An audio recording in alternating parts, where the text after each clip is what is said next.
wabarakatuh. Perkenalkan, nama saya Dewi Zulaiha dengan NIM 43040190166.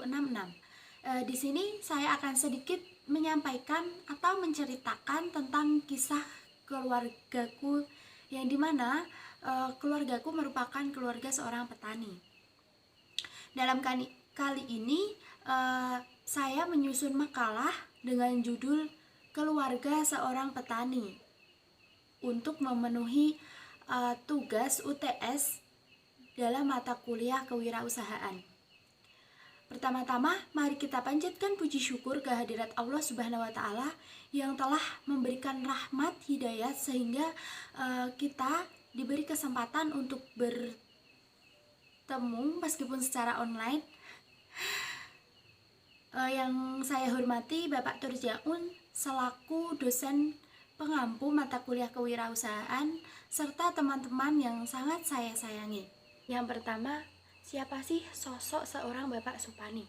Bapak Supani merupakan ayah dari dua buah hatinya. Selain berperan menjadi ayah, ia juga seseorang yang tekun, gigih, dan berbisnis dalam bidang pertanian. Beliau merupakan seseorang yang lahir di Kota Magelang 19 Desember 1964. Dalam banyak kesempatan, ia seringkali dipanggil sebagai Mbah Mangun, yang dimana menjadi ciri khasnya. Walaupun tumbuh di masa Hindia Belanda, ketika itu ayah saya terlahir dari sebuah keluarga yang dapat dibilang berkecukupan. Ia merupakan anak bungsu dari 5 bersaudara yang dimana kebutuhannya selalu tercukupi, dan ia merupakan anak yang sangat gigih dalam mengerjakan apapun dan selalu membantu pekerjaan orang tua. Bahkan pendidikannya pun dia sampai ke SMA. Ia kemudian setelah SMA ia melanjutkan untuk bekerja, namun tak lama dari bekerja ia menemukan sosok perempuan yang sangat hebat. Itulah ibu saya. Dan ayah saya merupakan seseorang yang sangat banyak pergaulannya sehingga wawasannya sangat luas. Kemudian ia menikah dengan ibu saya dan mempunyai 2 anak. Tak lama dari itu ayah saya pun merintis bisnisnya, yang dimana awal mulanya ayah saya bisa berbisnis itu karena ia belajar dengan kakaknya serta teman-temannya bagaimana cara untuk bertani yang dapat menghasilkan keuntungan yang besar. Mungkin umurnya saat ini sudah memasuki 58 tahun. Memang usia segitu sudah tidak usia yang sangat produktif untuk bekerja. Namun beliau masih terlihat kuat dan konsisten dalam menjalankan budidaya tanaman pertanian sayur tersebut. Yang kedua yaitu prosesnya dalam berusaha.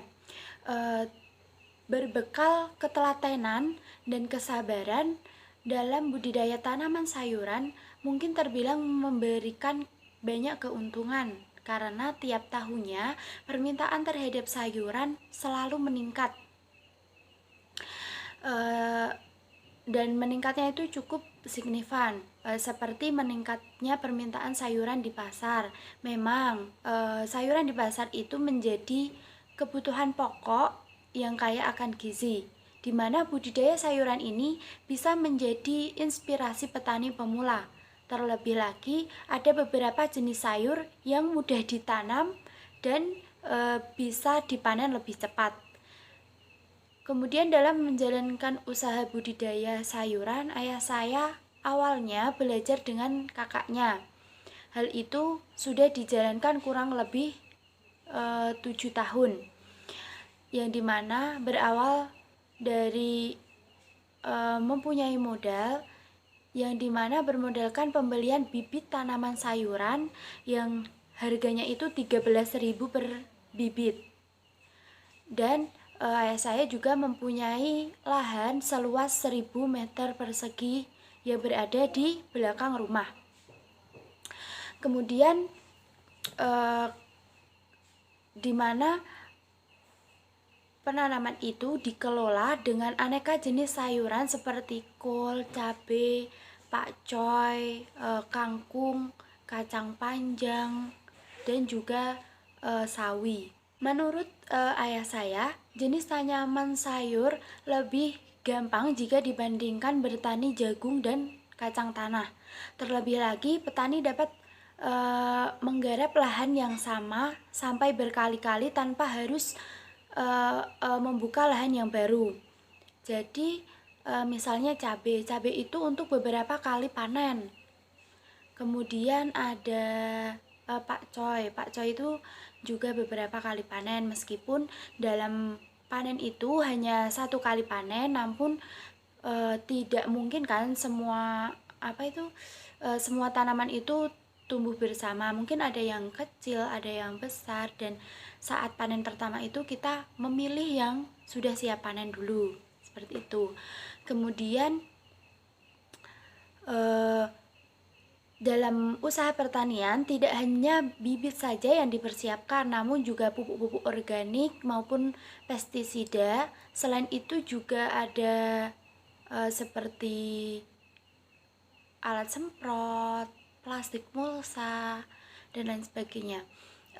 Untuk pupuk organik dan pestisida dapat digunakan untuk mengurangi serangan hama, di mana awal berjalannya usaha ini ayah saya membeli pupuk-pupuk pestisida dengan cara mencicil, bahkan sampai hutang, dan dibayarnya itu setelah panen yang pertama. Namun alhamdulillahnya untuk saat ini ayah saya dapat menstok pupuk-pupuk tersebut dan tidak menghutang atau menyicil kepada toko pertanian. Setelah masa panen datang, ayah saya memanennya dan kemudian dibawa ke tukang sayur atau juragan sayur yang besar.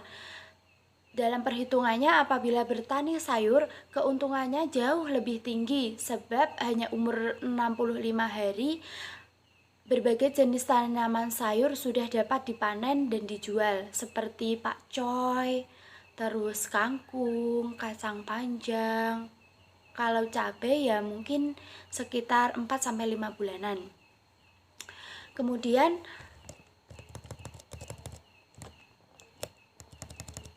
dalam sepekan ayah saya mampu menghasilkan uang mencapai 1 juta. Dalam arti dalam 1 tahun mencapai 12 juta. Cabai adalah sayur utamanya. Kemudian harga yang tidak stabil menghasilkan keuntungan bahkan kerugian. Misalnya harga cabai pada panenan pertama yaitu harganya 100.000. Kemudian 3-4 hari ke depan sudah jatah panen, harganya cuma 60.000. Hal itulah yang bikin kendala dalam bertani. Belum juga kalau terdapat gagal panen. Namun dari awal merintis usaha tersebut sampai sekarang terjadi banyak peningkatan, alhamdulillahnya. Dan alhasil dengan penghasilan bertani sayur, ayah saya kini mampu menyekolahkan anak-anaknya hingga ke jenjang sarjana. Dari kedua buah hatinya, ayah saya sangat bangga, bahkan dia merasa senang bisa menyekolahkan kedua anaknya di sekolah perguruan tinggi. Ayah saya selalu menyupport dan mengusahakan yang terbaik buat saya yang saat ini sedang berjuang mendapatkan gelar sarjana. Ayah saya juga sangat bangga dengan karir kakak saya atau anak yang pertama yang telah sukses meraih gelar sarjana dan sudah bekerja. Untuk kesimpulannya yaitu bermodalkan pembelian bibit tanaman sayuran dengan seharga 13.000 per bibit dan mempunyai lahan 100 meter kubik yang kemudian dikelola dengan beraneka jenis sayur dan ketekunan dalam merawat semua tanaman tersebut, maka akan menghasilkan sesuatu yang untung dan dapat meraih cita-cita atau keinginan. Apa sih keinginannya? Misalnya sebagai contoh, orang tua saya ingin mempunyai anak-anaknya yang untuk sekolah di perguruan tinggi, seperti itu. Mungkin itu dulu yang dapat saya sampaikan, kurang lebihnya mohon maaf. Bila taufik wal hidayah. Assalamualaikum warahmatullahi wabarakatuh.